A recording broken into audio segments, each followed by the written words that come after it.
अस्सलाम वालेकुम।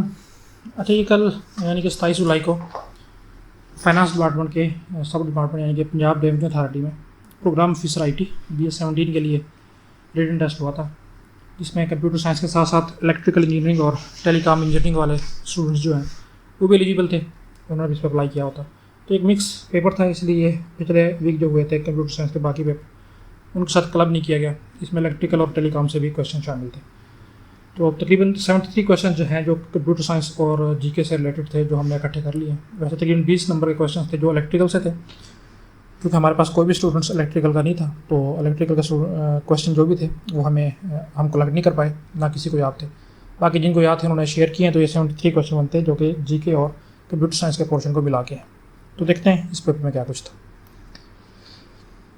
क्वेश्चन था कि what two file system are supported in Windows Server 2016। Windows Server 2016 जो है वो कौन से दो फाइल सिस्टम को सपोर्ट करता है? तो NTFS एंड REFS जो है उसका करेक्ट आंसर था। फिर एक क्वेश्चन था कि पोस्ट स्क्रिप्ट क्या चीज़ है? आया वो प्रोग्रामिंग लैंग्वेज है, प्रोग्रामिंग लैंग्वेज नहीं है, स्क्रिप्टिंग लैंग्वेज है, ये क्या है? तो पोस्ट स्क्रिप्ट जो है वो एक जनरल पर्पस प्रोग्रामिंग लैंग्वेज है। फिर एक क्वेश्चन पूछा गया था कि आर्टिफिशियल इंटेलिजेंस में न्यूरॉन को किस नाम से जाना जाता है? आर्टिफिशियल न्यूरॉन्स, कन्वोल्यूटेड न्यूरॉन, सिर्फ न्यूरॉन या बायोलॉजिकल न्यूरॉन? तो आर्टिफिशियल न्यूरल नेटवर्क्स आपने अक्सर सुना होगा, तो उसी से ये आर्टिफिशियल न्यूरॉन निकला है, इसी नाम से इसको जाना जाता है। फिर एक क्वेश्चन था कि रडार में किस किस्म की वेव्स जो है यूज़ की जाती हैं डिटेक्शन के लिए? आया कोई एयरक्राफ्ट जो है वो आपकी तरफ आ रहा है या नहीं? तो जैसे का नाम भी बता रहा है, रडार का रेडियो से निकला है, तो रेडियो वेव्स इसमें यूज़ की जाती है। फिर एक क्वेश्चन था कि telecommunication is another name of. तो देखें, टेली का लफ्ज़ ही लॉन्ग डिस्टेंस के लिए यूज़ होता है, जैसे टेलीस्कोप जिसके थ्रू आप एक लॉन्ग डिस्टेंस तक देख सकते हो। तो टेली कम्युनिकेशन ऐसी कम्युनिकेशन जो लॉन्गर डिस्टेंस पे हो रही है उसको टेली कम्युनिकेशन बोला जाता है। तो लॉन्ग डिस्टेंस कम्युनिकेशन इसका करेक्ट आंसर था। फिर एक क्वेश्चन पूछा गया था कि कंप्यूटर सिस्टम को कितनी कैटेगरीज में उसके कंपोनेंट्स को कह लो कि डिवाइस किया जा सकता है? 2, 3, 4 या 5? तो जो मुझे समझ आई है उसने ये पूछा था कि इसके हार्डवेयर और सॉफ्टवेयर के मुतालिक, यानी कि 2 कैटेगरी में इसके कंपोनेंट्स को बयान किया जा सकता है। कुछ दोस्त जो वो 4 बता रहे हैं कि 4 हैं, तो मुझे इसका 2 लगता है। तो इसका कभी कन्फर्म नहीं है कि इसकी स्टेटमेंट क्या थी। एक क्वेश्चन था कि which of the following is term for an audio recording posted on a website that can be downloaded and played later? ऐसी कौन सी वो ऑडियो फाइल होती है जिसको आप वेबसाइट पर अपलोड कर देते हैं, जिसको आप अपने कंप्यूटर में भी डाउनलोड कर सकते हैं और बाद में प्ले भी कर सकते हैं? तो पॉडकास्ट की ये डेफिनेशन है, आजकल बड़ा एक नाम मशहूर है, अक्सर लोग पॉडकास्ट बना रहे होते हैं। फिर एक क्वेश्चन था ट्रांजिशन टेबल से रिलेटेड कि उसको दूसरा अल्टरनेटिव क्या है ड्रा करने का? तो ट्रांजिशन डायग्राम है जिसके थ्रू आप ट्रांजिशन टेबल को ड्रा कर सकते हो। फिर एक क्वेश्चन था GIGO, यानी गी को भी आप पढ़ सकते हो, स्टैंड्स फॉर। तो ये सॉफ्टवेयर टेस्टिंग की टाइप है जो कहती है कि अगर आप कोई इनपुट कोई बेतुकी सी दोगे जिसका कोई सर पैर नहीं होगा, तो आउटपुट भी आपको वैसे ही मिलेगी, यानी कि गार्बेज इन गार्बेज आउट। तो ये स्टैंड्स करती है गार्बेज इन गार्बेज आउट के लिए।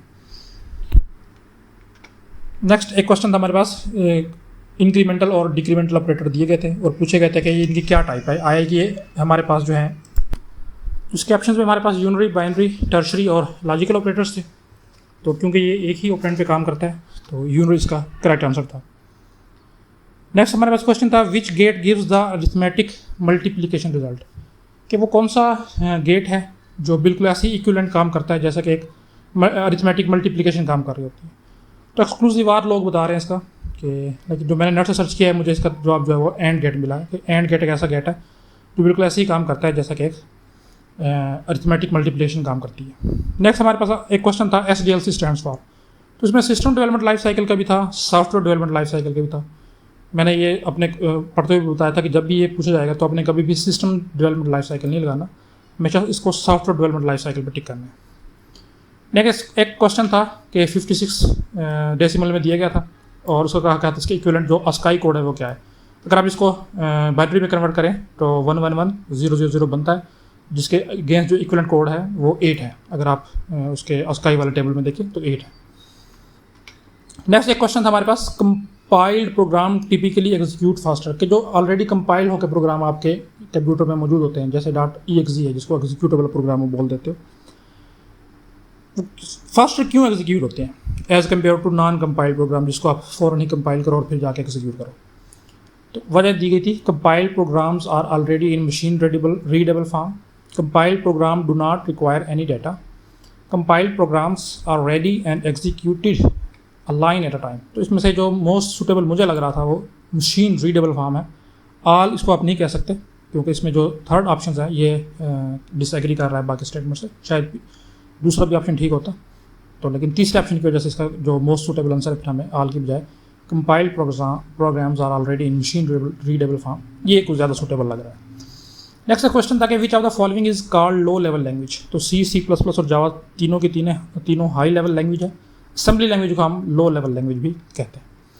नेक्स्ट हमारे पास क्वेश्चन था which of the following is not an element of an optical fibre.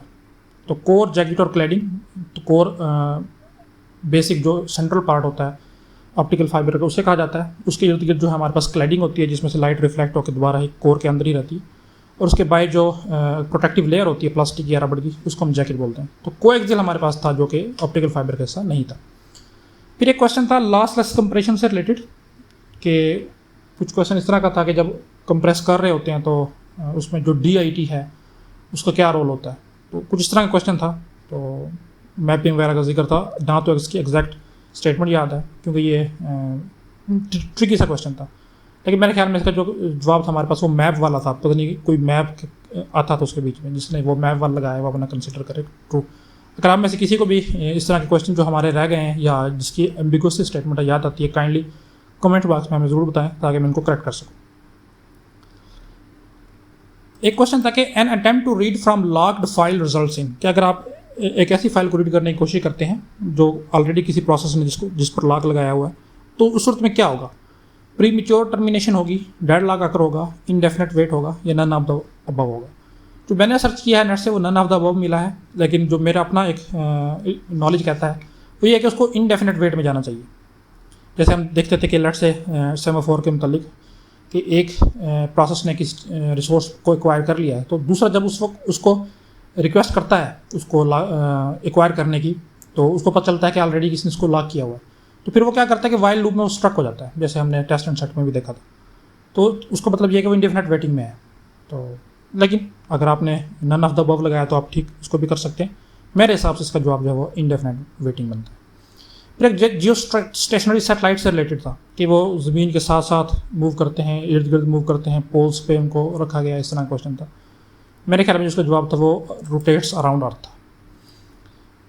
फिर एक क्वेश्चन था which of the following techniques run 2 operating system on a server. तो सर्वर की बात आ गई थी और 2 ऑपरेटिंग सिस्टम को एक ही जगह पे आपने इंस्टॉल करना था, तो वर्चुअलाइजेशन तो होगी, लेकिन कौन सी होगी। आया वो डेस्कटॉप वर्चुअलाइजेशन है जिसमें आप एक से ज़्यादा डेस्कटॉप क्रिएट कर लेते हो, सर्वर वर्चुअलाइजेशन है, सर्वर होते हुए आप उसमें एक से ज़्यादा ऑपरेटिंग सिस्टम इंस्टॉल कर लेते हो, या एप्लीकेशन वर्चुअलाइजेशन है। तो इसका जवाब था सर्वर वर्चुअलाइजेशन। उसने हिंट भी दे दिया था क्वेश्चन में सर्वर का नाम लेके। फिर एक क्वेश्चन इस तरह से पूछा गया था कि ग्रोसरी स्टोर में इलेक्ट्रॉनिक कैश बुक को, बार कोड रीडर को और प्रिंटर को, स्कैनर यहाँ पे गलती से लिखा गया, प्रिंटर था मेरे ख्याल में उस क्वेश्चन में, उसको क्या कहते हैं। टर्मिनल कहते हैं, डाटा कलेक्शन डिवाइस कहते हैं, सर्वर कहते हैं या बार कोड रीडर कहते हैं। तो इसमें से जो मोस्ट सूटेबल लग रहा था वो डाटा कलेक्शन डिवाइस लग रहा था, क्योंकि ये सारी चीज़ें डाटा कलेक्शन के लिए यूज़ होती हैं, लेकिन मेजॉरिटी ऑफ हमारे स्टूडेंट्स ने टर्मिनल लगाया। तो देख लें इसका जो भी आपको लगता है, इसका मुझे कंफर्म नहीं है ना मुझे नेट से ही मिला। फिर एक क्वेश्चन पूछा गया था कि सी एंड जावा यूजेस कौन सा mechanism by default for parameter passing. Parameter passing के लिए कौन सा पैरामीटर जो है वो यूज़ करते हैं, टेक्निक जो है वो यूज़ करते हैं सी एंड जावा। तो call by value by default use होती है, अनलेस कि आप स्पेसिफाई ना कर दोगे ये कॉल बाय रेफरेंस है। फिर एक डेट दी गई थी 1970 और उसके बाद 12 और 17 इस तरह की डेट थी, और उसको कहा गया था कि अगर हमने ये फॉर्मेट सेट करना हो तो किस तरह से सेट किया जा सकता है। तो ये इसको हमें इनपुट मास्क लगाने की ज़रूरत नहीं है। इनपुट मास्क होता है जब यूज़र डिफाइंड कोई आप फॉर्मेट जो है वो डिफाइन कर रहे हो एक्सेल में, ये तो ऑलरेडी मौजूद होता है, तो सिर्फ आप फॉर्मेट सेटिंग में जाके इसको सेट कर सकते हो। फिर एक क्वेश्चन था खाली जगह can be use to interrupt the CPU after a specified time. Time का जिक्र यहाँ पे आ गया था कि स्पेसिफिक टाइम के बाद आप चाहते हो कि आपका कोई भी डिवाइस जो है CPU को इंटरप्ट करे, तो टाइमर इसके लिए हम यूज़ करते हैं। फिर एक क्वेश्चन था how many phases are there in scrum. Scrum में कितने फेजेज हैं। तो हम तो आज तक 3 ही पढ़ते आए थे, लेकिन कल ये क्वेश्चन जब डिस्कस हुआ ग्रुप में तो कुछ स्टूडेंट्स ने स्क्रीनशॉट पोस्ट किया जिसमें AI चैट GPT और मेटा AI बता रहे थे कि सक्राम क्योंकि एक एजाइल मेथडोलॉजी है तो इसका मतलब इसका कोई फेज़ नहीं। तो मेरे हिसाब से इसका 3 फेज़ बनता है, आप देख लें अगर आपने AI की बात माननी है तो। अच्छा, व्हाट इज़ एजाइल मेथडोलॉजी, ये पूछा गया था। इंक्रीमेंटल अप्रोच है, डिक्रीमेंटल अप्रोच है, शुरू में ही आप तमाम रिक्वायरमेंट्स को फिक्स करते हैं। तो इसका मोस्ट सूटेबल जो लग रहा था वो use of incremental approach to develop a software. फिर आप पूछा गया था कि स्ट्रक्चर आपने डिक्लेयर करना है या डिफाइन करना है तो किस कीवर्ड से करेंगे, तो स्ट्रक्ट वो कीवर्ड है जिसके थ्रू आप किसी भी स्ट्रक्चर को बनाते हो। फिर एक पूछा गया था कि बाइस्टेबल ऐसी डिवाइस जिसकी दो स्टेट्स, जिस पे वो दो स्टेट्स में स्टेबल होती है। Multi vibrator has how many stable states, तो उसका नाम ही बता रहा था, तो 2 इसका जवाब था। फिर पूछा गया था कि विच 2 model doesn't allow defining requirements early in the cycle, कि कौन से 2 मॉडल ऐसे हैं जो कि रिस्ट्रिक्ट कर देते हैं आपको कि अपने अर्ली स्टेजेस में रिक्वायरमेंट्स को फिक्स नहीं करना। तो प्रोटोटाइपिंग तो है ही है। अच्छा, इसमें आप अगर आपको नहीं भी पता था तो आप एलिमिनेशन मेथड यूज़ कर सकते थे कि वाटरफॉल में तो होती है, तो इन दोनों को वाटरफॉल को निकाल दें तो आपके पास बी और सी ऑप्शन बनता है। तो उसमें से रैड जो है वो हमें पता है कि रैपिड एप्लीकेशन डेवलपमेंट रहती है, भी एक सूटेबल आंसर नहीं था। तो प्रोटोटाइपिंग एंड स्पाइरल जो है वो एक इसका सूटेबल आंसर है। फिर एक क्वेश्चन था unprocessed data, text, image etcetera is called, तो हमें पता है कि डाटा अनप्रोसेस्ड जो कोई भी चीज़ है उसको हम डाटा बोलते हैं। फिर ताकि कुछ इस तरह की चीज़ थी कि वो कब हैपन होती है, जब एक डायनामिकली क्रिएटेड वेरिएबल को हम डिस्ट्रॉय करते हैं लेकिन डीएलोकेट ना करें। कुछ मिलता जुलता होगा, इससे आपको समझ आ गई होगी कौन से क्वेश्चन की बात हो रही है। तो मेमोरी लीक उसका करेक्ट आंसर था। फिर एक क्वेश्चन था खाली जगह is a set of programs that include database and DBMS itself and their relations. तो कुछ स्टूडेंट्स ने इसका डाटाबेस सिस्टम लगाया और कुछ ने DBMS लगाया। तो मुझे जो नेट से मिला है वो DBMS मिला है, तो मैं इसी को करेक्ट कंसिडर कर रहा हूँ। फिर एक क्वेश्चन था कि stack push operation is same as, तो बिल्कुल ऐसी है जैसे आप किसी चीज़ को इंसर्ट कर रहे हो किसी डाटा स्ट्रक्चर में, तो इंसर्ट के इक्विवेलेंट है। Data somewhere pointing to starting position, कुछ इस तरह का क्वेश्चन था कि कुछ डाटा है और वो किसी पॉइंट पे जाके अपनी स्टार्टिंग पोजीशन को पॉइंट कर रहा है। तो लूप की बेसिकली ये डेफिनेशन थी। फिर एक क्वेश्चन था which one of the players when one of the players wins the state is called. तो फाइनल स्टेट जब हम देखते हैं कि जैसे कि मिन मैक्स हमारे पास एक एल्गोरिथम है, उसमें फाइनल स्टेट तब अचीव होती है जब एक प्लेयर जो अपनी पोजीशंस को मैक्सिमाइज कर लेता है, अपने स्कोर को मैक्सिमाइज कर लेता है। फिर एक सिंपल सा क्वेश्चन था OSI मॉडल्स में कितनी लेयर्स हैं, तो 7 लेयर्स हैं। अच्छा, फिर एक पूछा गया था कि एक बंदा है उसने अगर हमें एक लेजर बनाना है तो कौन सा सॉफ्टवेयर उसकी हेल्प करेगा। तो वर्ड और पेंट वगैरह में तो नहीं बन सकता, हमें पता है कि MS Excel में फार्मूलाज वगैरह बिल्ट इन होते हैं और आप यूज़र डिफाइंड भी बना सकते हो। तो लेजर बनाने के लिए MS Excel से बेस्ट सॉफ्टवेयर ऑप्शंस में से नहीं था। फिर एक क्वेश्चन इस तरह से था अरे is divided into 2 parts in, कौन सी टेक्निक में हम अरे को 2 पार्ट्स में डिवाइड कर देते हैं, हैश्ड अरे trees, geometric arrays, bounded size dynamic arrays या स्पार्स अरे। तो बाउंडेड साइज डायनामिक अरेज जो होती हैं उसमें हम अरे को 2 पार्ट्स में डिवाइड करते हैं, जिसमें एक जो है अरे में जो ऑलरेडी डाटा मौजूद होता है वो उसके लिए हम फिक्स कर देते हैं, और एक जो हमने डायनामिकली एलोकेट करना होगा नया डाटा उसके लिए हम एक पार्ट फिक्स कर देते हैं।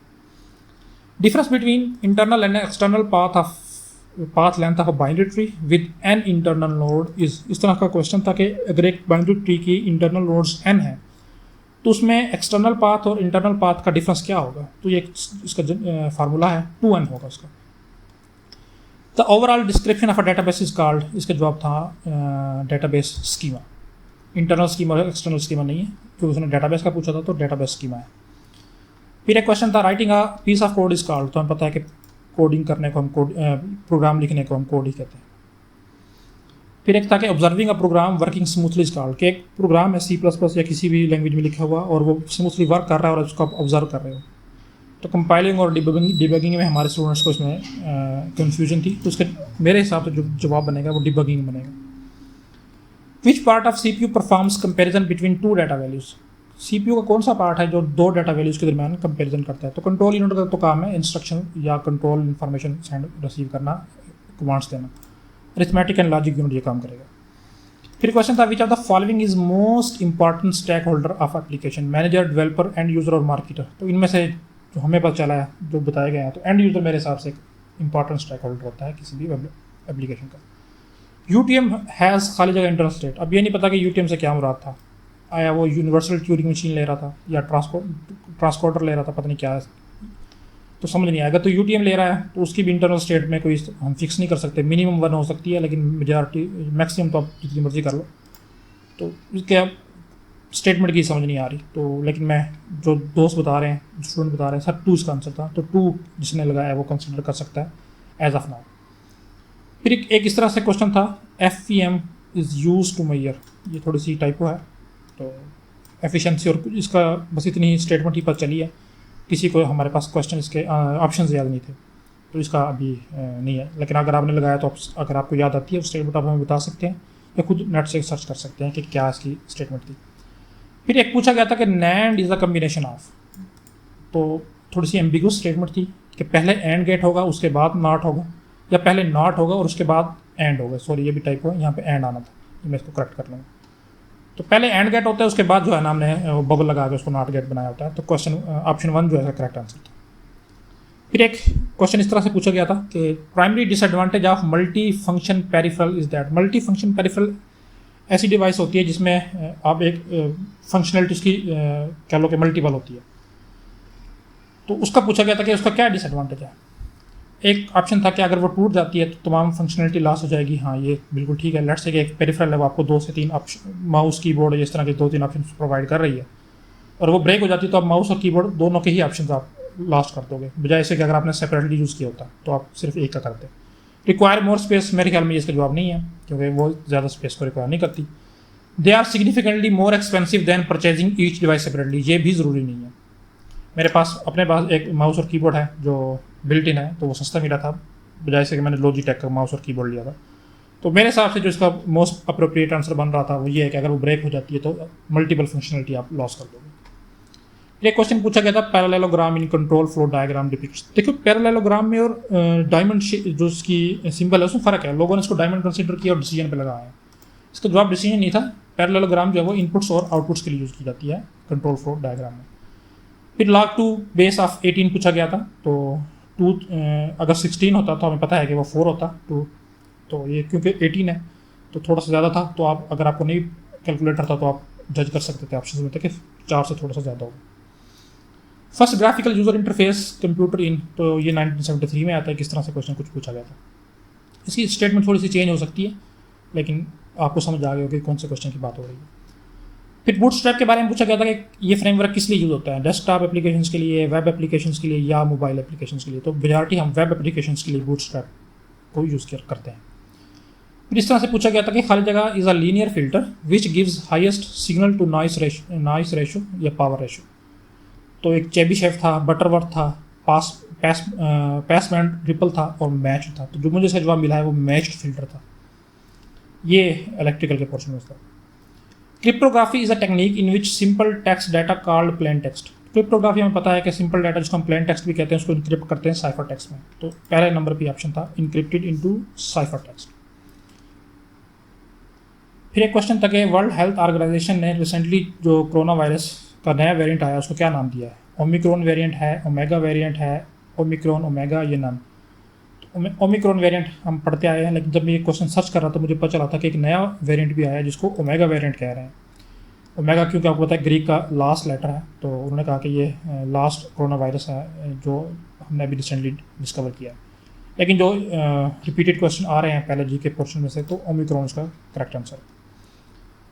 फिर म्यांमार की मुस्लिम पॉपुलेशन के बारे में पूछा गया था कितने परसेंट है, 4, 3.2, 10 और 11। तो 4% है म्यांमार में, रंगोनी जो भी है उसमें मुस्लिम पॉपुलेशन। फिर एक क्वेश्चन पूछा गया था कि जो ओलंपिक गेम्स का एम्बलम है जिसमें वो 5 रिंग्स हैं, उनमें से जो ब्लू रिंग्स है वो किस एरिया को रिप्रेजेंट करती है। तो यूरोप इसका करेक्ट आंसर था। फिर आइजैक न्यूटन के बारे में पूछा गया था कि वो बाई प्रोफेशन क्या था, बायोलॉजिस्ट था, इंजीनियर था, मैथमेटिशियन था या सिंगर था। मैथमेटिशियन था आइजैक न्यूटन। फिर पूछा गया था डायरेक्ट इंटरेक्ट के बारे में। The student said ma'am please allow us to play in the field. तो इसकी नरेशन चेंज करनी थी, तो वो करेक्ट नरेशन इस तरह से बनती थी। द स्टूडेंट रिक्वेस्टेड मैम, ये मॉम गलती से लिखा गया, to allow them play in the field. इस तरह से आपको समझ आ गई होगी कौन सा ये था।